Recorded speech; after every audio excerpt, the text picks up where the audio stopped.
नमस्कार मित्रांनो, मी गणेश वानकर इग्नाइट अकॅडमीच्या या व्हिडिओमध्ये मी तुम्हा सर्वांचे स्वागत करतो।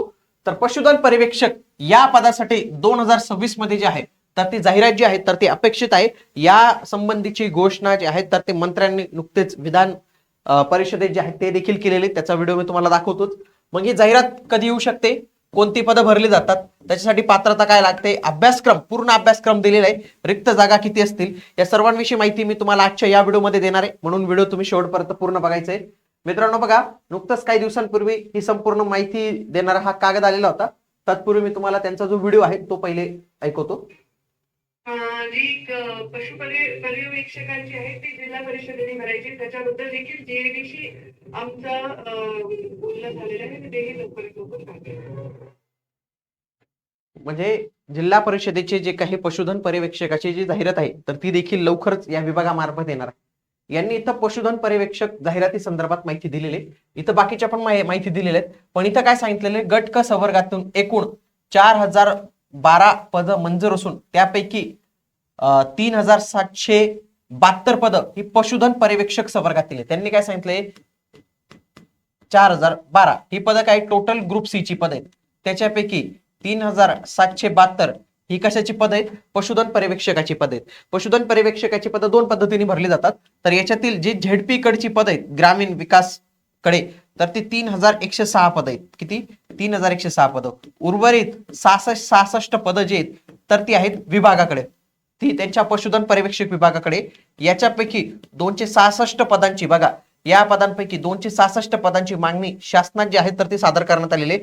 266 पदांचं ऑलरेडी त्यांनी जे आहे तर ते सादर केलेले आणि या झेडपी माध्यमातून देखील भरती जी आहे तर ते काढण्यासंदर्भातली घोषणा इथे केलेली दिसते। मी तुम्हाला काय सांगितलं की बघा, पशुधन पर्यवेक्षकाची दोन पद्धतीने पदं भरली जातात, एक असतात झेडपी मध्ये आणि दुसरं डायरेक्ट त्यांच्या पशुसंवर्धन विभाग जो आहे तर तो डायरेक्टली भरत असतो। आगामी काळात होणाऱ्या सर्व सरळ सेवा एमपीएससी द्वारे परीक्षांसाठीच एक पहिलं जे मूळ असतं ते म्हणजे स्टेट बोर्ड। तर हे स्टेट बोर्ड तुमचं व्यवस्थित पद्धतीने व्हावं, 5वी ते 10वी सर्व स्टेट बोर्ड तुमचे कमीत कमी वेळेत आणि जास्तीत जास्त पद्धतीने कव्हर व्हावे, याच्यासाठी आपली स्टेट बोर्डची बॅच असणार आहे। फक्त 99 रुपयात आजच इग्नाइट अकॅडमीचं ऍप्लिकेशन डाउनलोड करून तुम्ही या स्टेट बोर्ड बॅचला जे आहे तर ते एनरोल केलं पाहिजे। बघा, ही आहे 2023 ची पशुसंवर्धन विभागाची जाहिरात। बघा, ही पशुसंवर्धन आयुक्तालय पशुसंवर्धन विभाग महाराष्ट्र राज्य यांची ही 2023 ची जाहिरात जी आहे तर ते आपल्याला इथं पाहायला मिळते। इथून पशुधन पर्यवेक्षक हे पद भरण्यात आलं होतं। त्याच्यानंतर जिल्हा परिषदेची 2023 ची जाहिरात बघा, ही नगरची जाहिरात आहे। अशा सर्व झेडपीच्या जाहिराती आल्या होत्या, त्याच्यामध्ये एक पद होतं बघा पशुधन पर्यवेक्षक, तेव्हा त्यांच्या काय नगरसाठीच्या 42 जागा, ही नगरसाठीची जाहिरात आहे। बाकी अशा अनेक जागा असतील पशुधन पर्यवेक्षकाची। म्हणजे मला सांगायचं काय, ही दोन पद्धतीने जाहिरात येते। आता यांनी ऑक्टोबर 2024 मध्ये या विभागाने त्यांचा नवीन आकृतीबंध मंजूर केलेला आहे, ज्याच्यामुळे या पशुधन पर्यवेक्षकाच्या संख्येत ही मोठी वाढ झालेली आणि हाच जे आहे तर ते भरणं इथं गरजेचे असणार आहे।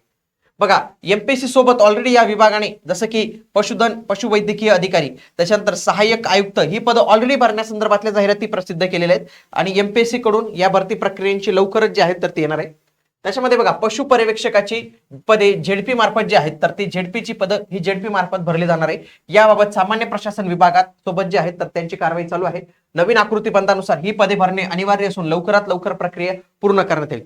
मी तुम्हाला काय सांगितलं की जो 266 पद आहेत लक्षात घ्या, त्याच्या संदर्भातलं 14/11/2025 रोजीचं हे आपल्याला परिपत्रक पाहायला मिळतं बघा, पशुसंवर्धन आयुक्तालय। मी तुम्हाला काय सांगितलं की याची 2023 ची जाहिरात आली होती, तर या विभागाने त्यांच्याकडील जी काही 266 पद आहेत पशुधन पर्यवेक्षकाची, मी तुम्हाला सांगितलं बघा 666 पद या विभागाकडे आहेत, त्याच्यापैकी 266 पद ही रिक्त आहेत। ही पदं भरण्यासंदर्भाची त्यांनी रिक्वेस्ट कोणाला केलेली, एमपीएससी ला केलेली। बघा इथे दिसतं महाराष्ट्र लोकसेवा आयोग यांना 266 पदांचे मागणी पत्र हे सादर करण्यात आलेले। आता ही एमपीएससीने स्वीकारला आहे का, एमपीएससी ही घेणार आहे का, एमपीएससीने रिटर्न केलेले, याबाबतचा अजून कोणताही उल्लेख आलेला नाही।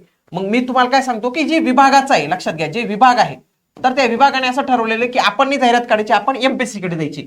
परंतु झेडपी कोण घेणार आहे, मग झेडपी ही मागच्या वेळी आयबीपीएस ने घेतली होती। कोणी घेतली ती? आयबीपीएस ने। आणि विभागाची जाहिरात पण कोणी घेतली ती? आयबीपीएस ने घेतली होती। पण यावेळी विभागाने एमपीएससी ला मागणी पत्र पाठवलेले, मग झेडपी आयबीपीएस नुसार घेणार आहे, एमपीएससी नुसार घेणार आहे हे अजून क्लिअर नाही। पण मोस्ट प्रोबेबली झेडपी ही जी आहे टीसीएस आयबीपीएस यांच्यापैकी जे घेणार ते काही एमपीएससी कडे पाठवणार नाही, कारण की झेडपी थोडं जास्त कॉम्प्लिकेटेड जे आहे तर ते होऊन जातं। ओके, बघा ही 2023 ची विभागाची जाहिरात होती, त्याच्यामध्ये 376 पदं जी आहेत तर ती भरण्यात आलेली होती, ही विभागाची जाहिरात होती।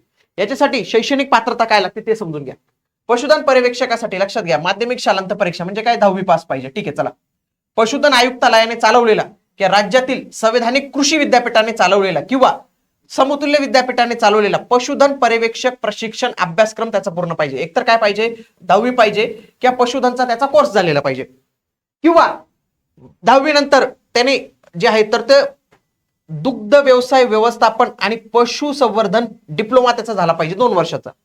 ते जरी झालं नसेल तर 2 वर्षाचा पशुधन व्यवस्थापक आणि दुग्धोपाद्यान पदविका ही कंप्लीट पाहिजे, किंवा त्याचं काय पाहिजे, BVHG किंवा BVHG अँड ॲनिमल हजबंडरी ही त्याच्याकडे पदवी पाहिजे. यांच्यापैकी काही असेल तर तो फॉर्म जो आहे तर तो भरू शकतो. परीक्षा पॅटर्न मागच्या वेळी IBPS ने ही परीक्षा घेतली तर ती कशा पद्धतीने घेतली ते बघा. मराठी, इंग्रजी, GK, गणित बुद्धिमत्ता आणि त्यांचं टेक्निकल इथं विचारलं होतं. 60-40चा पॅटर्न होता. 60 जे तर ते नॉन टेक होतं, नॉन टेक, आणि 40 जे ते तर टेक्निकल होतं. 100 प्रश्न 200 गुण 120 मिनिटं इथं प्रश्न जे आहेत तर ते विचारलेले होते. मागच्या बघा, हा मराठीचा सिलेबस होता, हा इंग्रजीचा अभ्यासक्रम होता, हा बघा बौद्धिक चाचणी याचा अभ्यासक्रम होता, हा सामान्य ज्ञान याचा अभ्यासक्रम होता. टेक्निकलचा सिलेबस पण आपण इथं दिलेला आहे बघा.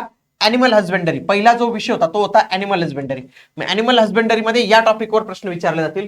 दुसरा बघा इथं पाहायला मिळतो ॲनिमल न्यूट्रिशन अँड पशु पोषण आणि आहार, याच्यामध्ये हे टॉपिक बघा.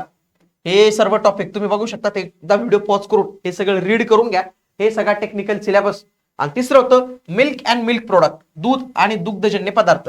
तर हा तिसरा घटक होता आणि याच्यामध्ये हे सब टॉपिक आपल्याला पाहायला मिळतात. हे 2 नंबरच्या सब टॉपिक मध्ये पाहायला मिळतात. तर एवढं सगळं जे आहे हा तांत्रिक सिलेबस आहे. हा तांत्रिक सिलेबस तुमच्याकडे, तुम्ही देखील अभ्यासाला सुरुवात करू शकतात. पण अजून एक्झाम कोणाकडे होणार आहे हे थोडं क्लिअर झालं का, आपण याच्याविषयी बॅच असेल किंवा पुढचं काही गायडन्स असेल तर तुम्हाला नक्की आपल्या या चॅनलच्या माध्यमातून तसेच आपल्या इग्नाइट अकॅडमीच्या ऍप्लिकेशनवर उपलब्ध होणार आहे. तत्पूर्वी तुम्ही तुमचा एक बेसिक जो जीएसचा बेसिक आहे तो म्हणजे स्टेट बोर्ड, तर स्टेट बोर्ड तुम्ही व्यवस्थित पद्धतीने करून घ्या. सरळ सेवा असो का MPSC असो, त्या सगळ्यांचा बेस प्रश्न विचारण्याचा काय स्टेट बोर्डच आपल्याला इथं पाहायला मिळतो मित्रांनो. चला तर मग भेटूया पुढील व्हिडिओमध्ये. तोपर्यंत जय हिंद, जय महाराष्ट्र, धन्यवाद.